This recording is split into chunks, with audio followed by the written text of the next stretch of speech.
உங்கள் வீட்டில் மட்டன் எடுத்தீங்க அப்படின்னா இந்த மாதிரி செஞ்சு பாருங்கள். டேஸ்ட் உண்மையிலேயே சூப்பராகவே இருக்கும். இதுக்கு அடுப்பில் கடாய் வச்சு ஒரு 2லேருந்து 3 டேபிள் ஸ்பூன் போல் ஆயில் சேர்த்துக்கிட்டேன்.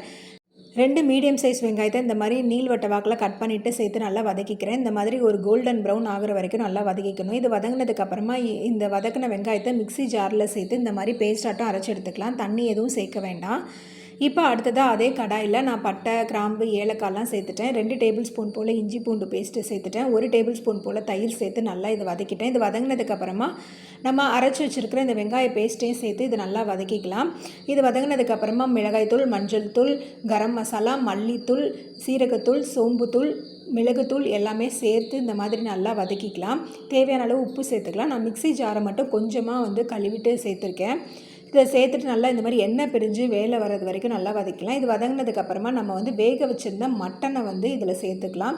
இதில் சேர்த்துட்டு மூடி போட்டு ஒரு 2லேருந்து 3 நிமிஷம் இந்த மாதிரி கிண்டி விட்டு எடுத்தோம்னா சூப்பரான ஒரு மட்டன் சுக்கா ரெடி ஆகிடுச்சு.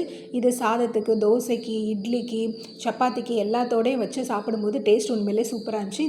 இந்த வீடியோ உங்களுக்கு பிடிச்சிருந்துச்சுன்னா லைக் பண்ணுங்கள், ஷேர் பண்ணுங்கள். மறக்காமல் நம்மளுடைய 8 குக்கிங் சேனலுக்கு சப்ஸ்கிரைப் பண்ணுங்கள். நன்றி, வணக்கம்.